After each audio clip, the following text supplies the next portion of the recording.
তোমার বিবি ইন্তেকাল করেছে। তো বলছে ইয়া রাসূলুল্লাহ, না, তোমার বেটা ইন্তেকাল করেছে, তোমার বিটি ইন্তেকাল করেছে। বলে ইয়া হাবিবাল্লাহ, না, তোমার ধন দৌলত ওই মদিনার কোন দোষ তোমার লোক করে নিয়েছে। ইয়া রাসূলুল্লাহ, ইয়া হাবিবাল্লাহ, না। তাহলে তুমি কাঁদো, কি হয়েছে তোমার বলো। নূরের নবী তাজদারে মদিনা বলে, ও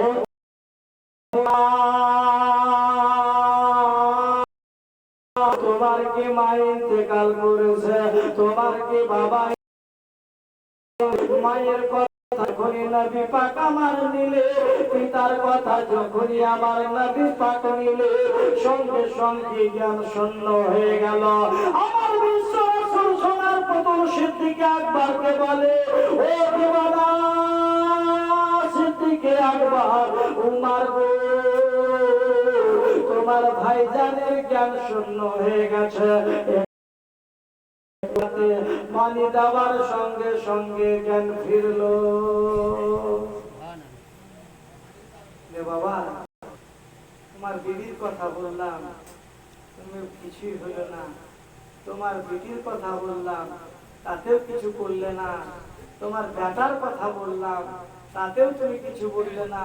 আর যখন পিতা মাতার নামটা নিয়েছি, তুমি জ্ঞান শূন্য, জ্ঞান হারা হয়ে গেল কেন? আজ 10 মাস 10 দিন ধরে মা আমার কত কষ্ট করেছে। আমি মায়ের পেটে 10 মাস 10 দিনে কত কত মেরেছি, কত লাথি মেরেছি। আমার দিন এবং রাত 24 ঘন্টার ইবাদত, আমার জিন্দেগি যদি এক পাল্লায় চাপিয়ে, নবী গো, আমি মায়ের পেটে যে ওই একটার সমতুল্য হবে না।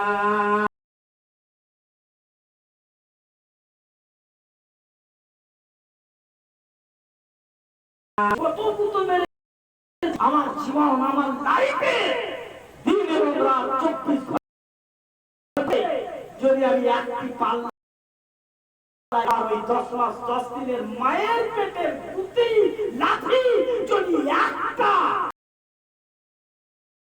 সব উঠে যাবে, মায়ের পাল্লা ভারী থেকে যাবে। বলুন ইয়া রাসূলুল্লাহ, ইয়া হাবিবাল্লাহ, নবী গো, আমার আব্বা জান কত কষ্ট করে আমাকে মানুষ করেছে।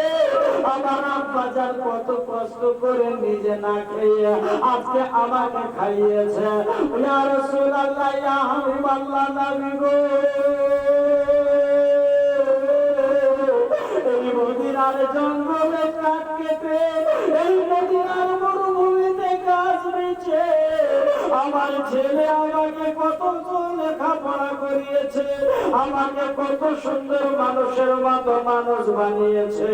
ইয়া রাসূলুল্লাহ, ইয়া হাবিবাল্লাহ, ওই আব্বার একটু ঘাম সারা জীবনের মেহনতি নয়, একদিনের মেহনতি একটু ঘামকে যদি আমি এক পাল্লায় রাখি, আমার জীবনের লাইফের ইবাদতকে এক পাল্লায় রাখি, ইবাদতের পাল্লা উঠে যাবে, কিন্তু আমার ঘামের পাল্লা ওই নিচে ভারী হয়ে থেকে যাবে।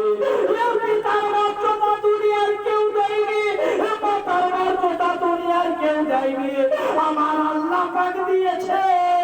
আর বিশ্বনবী দেখিয়ে দিয়েছেন প্র্যাকটিক্যালি, ওরে পিতার কেমন মহব্বত করতে হবে, মাতার কেমন মহব্বত করতে হবে।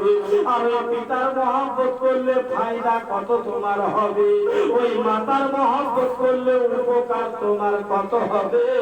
আল্লাহ পাক কোরআনে বলে দিলে, ওয়াকাদা রাব্বুকা আল্লা তা'বুদু ইল্লা ইয়াহু ওয়া বিল ওয়ালিদাইনি ইহসানা। ওরে আমার বান্দা বান্দিরা, আমার ইবাদত বন্দেগী জিকির আজকার করো, সত্য পথিক হয়ে যাও, প্যারা নবীর সঙ্গে মহব্বত রাখো, আর তোমার পিতা মাতার সঙ্গে সদ্ব্যবহার করো। মাতার পায়ের তলে ও তোমাদের জান্নাত। মা খালা বোন গো, আর স্বামীর সেবায় স্বামীর